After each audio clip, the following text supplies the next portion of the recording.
Venezuela tidak jatuh ke tangan Amerika Serikat ya sampai hari ini. Justru Venezuela semakin kompak di bawah kepemimpinan presiden sementara yang kemarin dilantik, Delcy Rodriguez. Kekuatan militer, kekuatan paramilisi, ya, kekuatan masyarakat, ya, terutama kelas pekerja dan orang miskin kota dan di daerah-daerah, semakin kompak mendukung kepemimpinan Delcy Rodriguez dan sekali lagi ya, menyuarakan permintaan tegas kepada rejim di Washington agar segera mengembalikan presiden dan istrinya Cilia Flores. Apa pesan yang kita bisa bahas hari ini ya? Memang kalau kita lihat di media ada kecenderungan ya, satu tren ya memperlihatkan hebatnya Amerika Serikat terutama dalam aksi atau operasi militer yang terbatas ini, bahwa Amerika Serikat Delta Force ya hebat sekali gitu ya, menyergap seorang presiden dan istrinya yang lagi istirahat gitu ya. Sebenarnya sebaliknya ya, kalau kita melihat komparasi dan citra tentang perang dan operasi di dunia ini operasi yang licik, murahan gitu ya. Kenapa? Karena sebetulnya tidak pernah diduga oleh seorang Nicolas Maduro dan militer. Kalaupun ada cerita tentang orang dalam pemerintahan, orang dalam intelijen dan militer berkomplot, itu sudah biasa dan di mana-mana. Dan sebentar kita akan bandingkan dengan bahkan cerita tentang Amerika Serikat sendiri ya, CIA, FBI dan Secret Service yang justru memperlihatkan betapa dia tidak kompeten atau sebaliknya dia menjadi sangat terpolitisasi sebelum kita bandingkan ya nanti dengan apa yang mereka lakukan terhadap seorang Maduro dan istrinya. Nah, coba kita tengok lagi ya skandal ini ya, skandal internasional ini mulai dari apa yang sering ditayangkan tentang dan terekam oleh warga Caracas.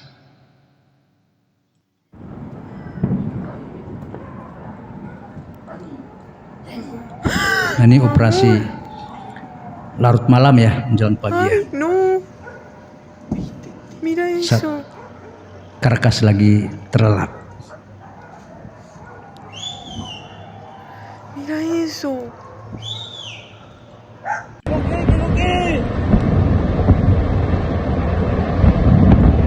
Itu ada helikopter ya dari tentara Amerika ya, sebagai pengalian yang sebenarnya ditujukan untuk penangkapan kepada Maduro dan istrinya.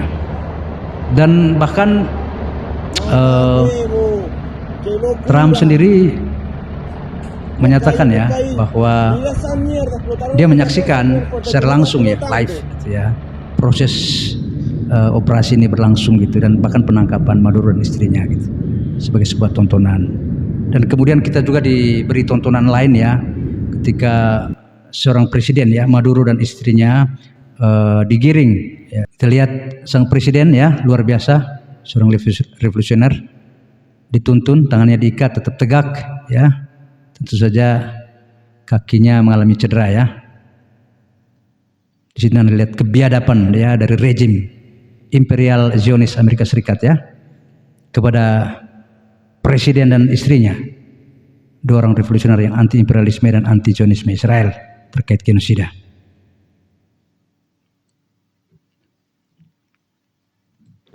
Nah, kalau boleh ya, saya mengajak Anda melihat ya, apa sih bedanya kepicikan ini ya yang dilakukan oleh operasi militer, tentu saja ada CIA, FBI di dalamnya, dan apa yang seringkali dimitoskan dengan Delta Force itu yang tidak pernah memenangkan perang besar di muka bumi ini.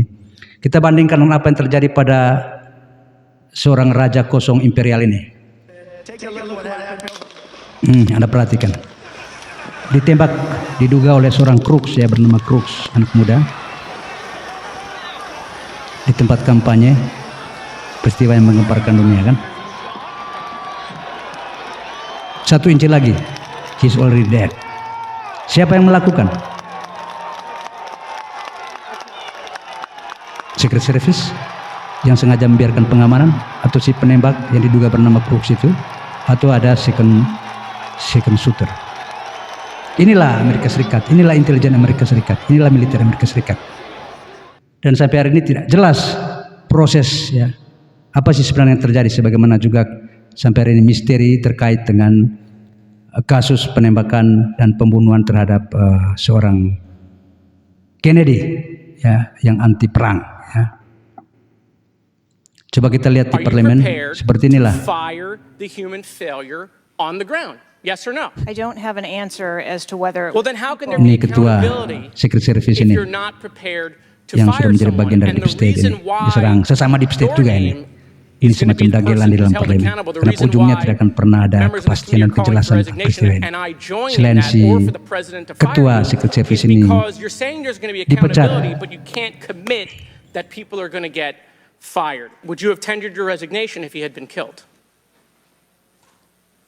I think that I've admitted that I've taken accountability Ini and will take bidak-bidak ini responsibility. pemain ini. You said you Yang spoke with dikorbankan President dari satu Trump permainan panjang. after the Baik di assassination dalam attempt. And I FBI, want to know, did CIA, you apologize to him Kongres directly dari for dua nearly partai sama having aja. President Trump killed? Yes, I did.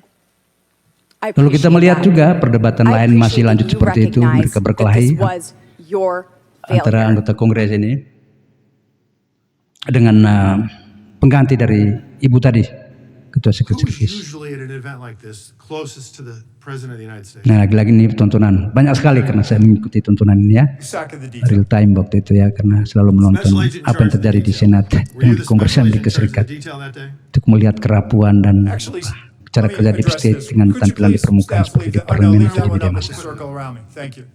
So actually, Kebun-kebun yang dibuat-buat tanpa ada kesungguhan untuk menyelesaikan, yang berikhtiar mengurus dunia, tapi bahkan mengurus mengamankan presidennya sendiri, tidak ada kepastian sampai hari ini. Members that died on 9/11. That you're trying to be. Do not invoke 9/11 for political purposes. Oh, that not. I'm invoking this. You are, sir. Oke, itu tontonan sementara aja. Masih banyak sekali cerita tentang kelucuan ya, politik Amerika, militer dan intelijennya sebagai suatu pertunjukan badut ya di mana-mana. Tapi tidak pernah memenangkan perang besar sejak Perang Dunia Kedua. Dan bahkan ketika dia mengklaim diri sebagai kekuatan unipolar di tahun 90-an ketika runtuh Uni Soviet, kita tidak melihat Amerika Serikat memenangkan satupun perang kecuali pertempuran, tapi selalu berakhir tragis ya.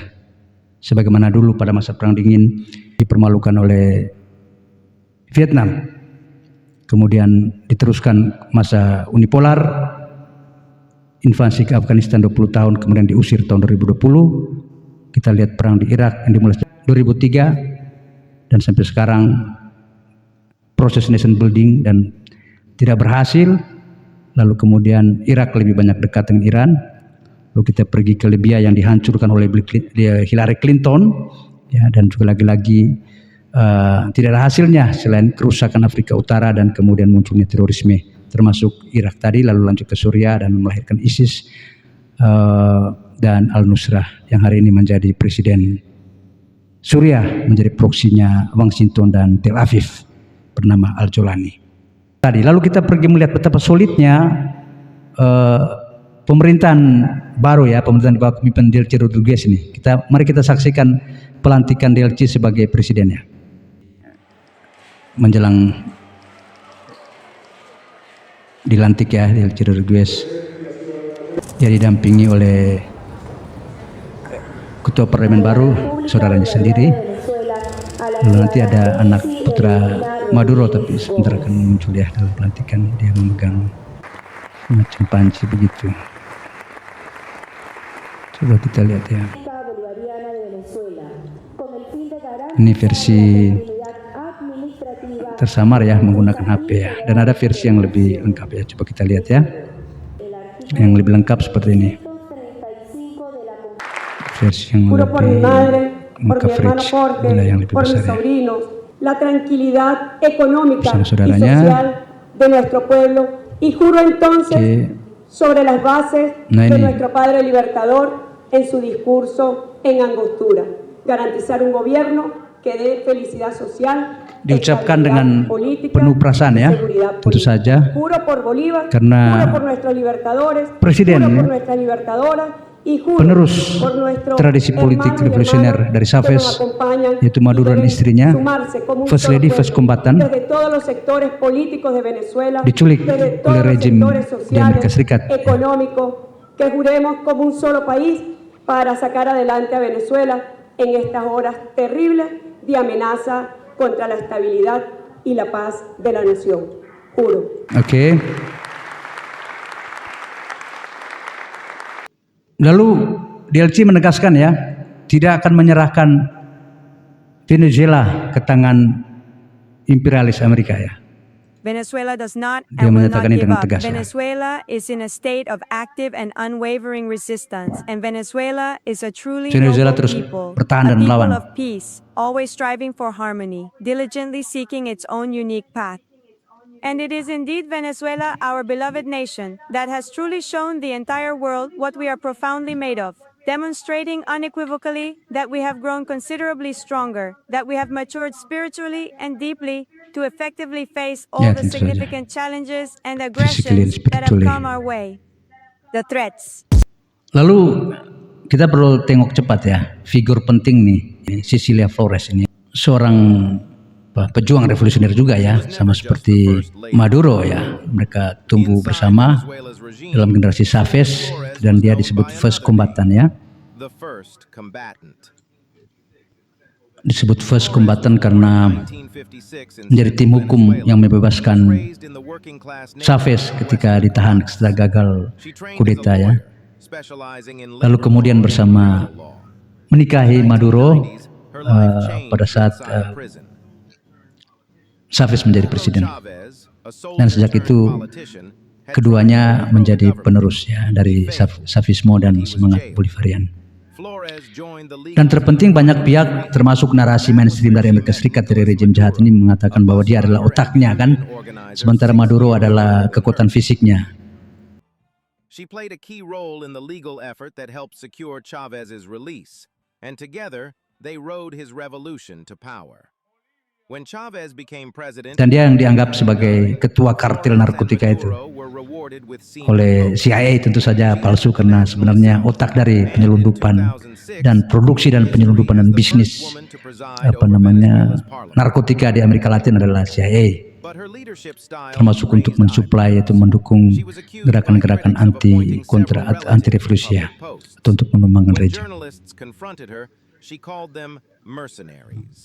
She later restricted press access to congressional proceedings. Okay. Those close to the couple understood the dynamic early on. One former colleague put it simply, Flores was the brain and Maduro was the brawn. Is the brawn. She did not seek the spotlight because kita what mattered most. Power inside. Selanjutnya ya, kita perlu melihat tentang tadi pertanyaan awal ya, kenapa tidak ada pergolakan di Amerika, di Venezuela, di Caracas ya. Tentu saja ya, karena baik Guaido maupun Maria Machado ini, dua-duanya adalah antek Amerika ya, tentu saja ya, adalah produk ya, atau antek atau produk dari peliharaan dari National Endowment for Democracy dan CIA ya. Dan memang tidak punya basis massa di Caracas atau di Venezuela secara umum. Nah, kita lihat reaksi boneka Washington ini ya, yang mau menjual minyak dan kedaulatan Venezuela ke Washington. Coba kita lihat dulu dari si Machado ini, penerima hadiah Nobel yang bermasalah karena mendukung genosida lalu membuat reputasi penelitian Nobel dipertanyakan di Eropa ya, dan mengguncang, dan dia membuat transaksi dengan Trump. Seharusnya Trump yang mendapat hadiah Nobel gitu. Jadi ada saling memuji di antara dua makhluk jahat ini.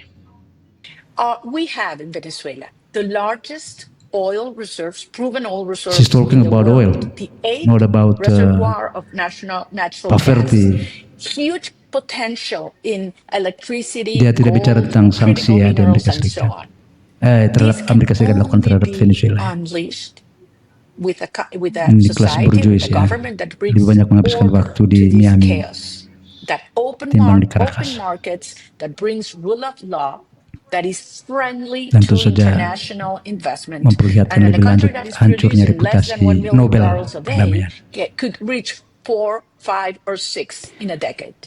Tapi kemudian orang ini, si Maria Corina Machado ini justru ditinggalkan oleh Trump ya. Kalau Anda melihat bagaimana Trump ditanya wartawan, bagaimana dengan sukses ini setelah Anda menculik Maduro dan istrinya, lalu bagaimana Machado bagi Trump?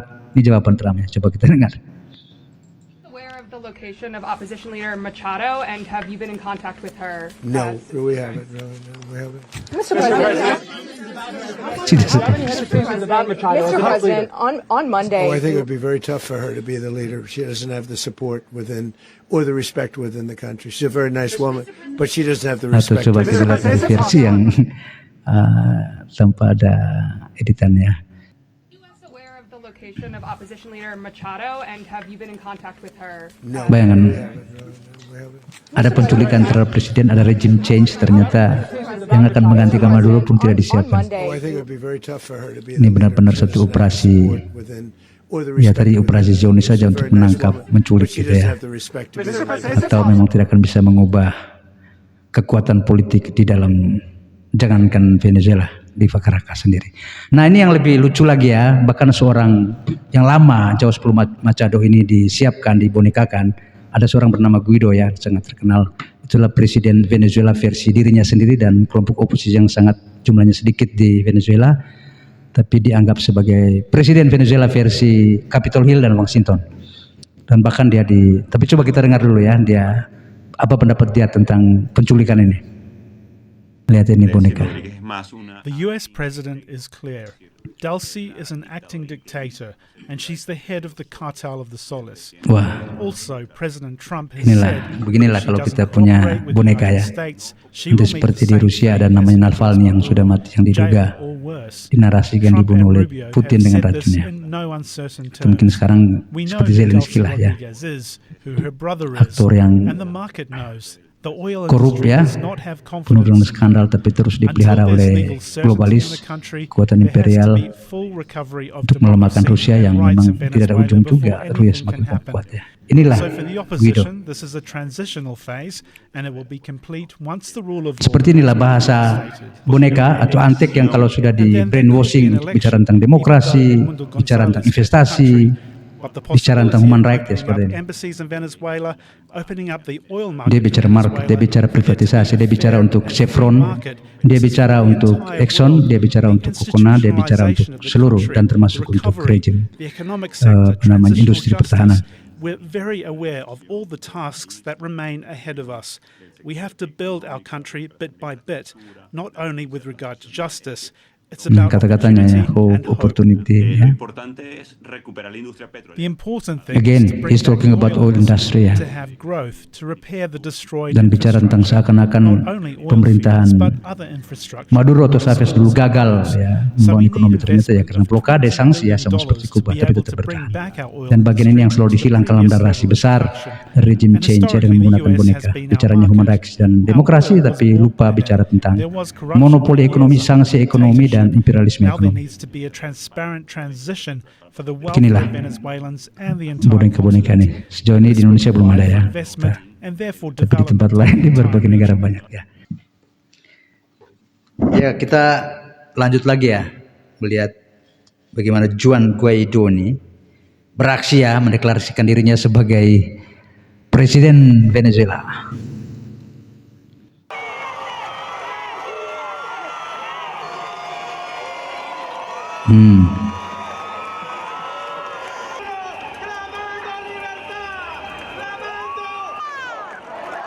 Nah ini deh, dengan kelompok oposisi ya di Caracas.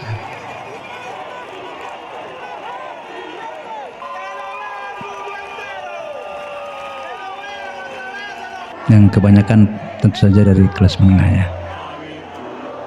Dan tadi dibiayai, dimobilisasi, difinance oleh Washington ya.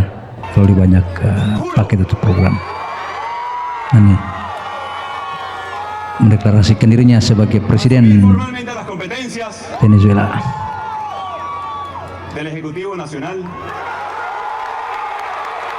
Tapi ini yang udah lama ya, bukan sekarang ya. Peristiwa mendeklarasikan dirinya ini. Dan sekarang tentu belum diperintah oleh Trump ya. dan Nancy Pelosi, karena dulu pernah diterima Nancy Pelosi ya. Kurang lebih ini seorang Juan Guaido ya. Nah, kita lihat bagaimana dia disambut bak raja ya, bak pahlawan buat Amerika ya, ketika dia diperkenalkan sebagai presiden Venezuela di Capitol Hill pada acara tahunan Presiden Trump memberikan pidato ya. Take a look ya. Joining us in the gallery is the true and legitimate president of Venezuela, Juan Guaido. Mr. President, please take this message back to your... Ini dua kelompok nih, baik Republikan maupun Demokrat nih sama-sama. Dia adalah produksi atau proyek dari Republikan maupun Demokrat ya, karena sejak mulai diproduksi disiapkan sejak masa Obama. Dan meski ada peristiwa yang lebih menarik ya, ada peristiwa si Guaido ini dihadirkan di sini ya. Karena di akhir acara ini sebetulnya itu menjadi satu sinyal besar tentang perpecahan politik Amerika, karena si Nancy Pelosi ini, ketua parlemen di belakang ini, membakar merobek-robek kertas pidato sang presiden. Lebih lanjut ya, kita juga bisa melihat bagaimana dia disambut oleh ketua Demokrat ini ya di parlemen ini, sekaligus ketua parlemen ya, jubir parlemen, ibu yang sudah Pelosi namanya, sangat terkenal ya sebagai seorang garis keras Clinton ya, pendukung Hillary Clinton. Nah, sekarang sudah pensiun ini. Sekarang semuanya sepakatlah bersama Trump untuk melakukan penculikan, meski yang kita tahu bahwa problem utama di Amerika Serikat hari ini adalah dalam konteks agresi yang dilakukan Trump lebih terletak pada kelompok yang disebut sebagai Make America Great Again ini, yang terpecah belah gara-gara tidak hanya berkaitan dengan genosida, tapi berlanjut dengan kasus agresi atau penculikan secara ilegal ya terhadap Maduro dan istrinya yang melanggar hukum internasional maupun konstitusi Amerika Serikat. Dan sekarang di lantai Senat atau Kongres Amerika ramai ya. Nanti kita akan perlihatkan di edisi-edisi berikutnya ya, tentang perpecahan kontraksi politik di dalam negeri Amerika Serikat gitu ya, baik dalam gerakan MAGA maupun kombinasi antara gerakan anti Trump baik di dalam kelompok konservatif MAGA maupun di dalam kelompok Demokrat progresif. Nanti terkait langsung dengan kehadiran sosok seorang Zoran Mamdani yang 2 hari sebelum agresi ini, sebelum peristiwa ini dilantik sebagai wali kota New York ya, ibu kotanya pusat imperial dan Zionis ini. Oke. Keep in touch ya.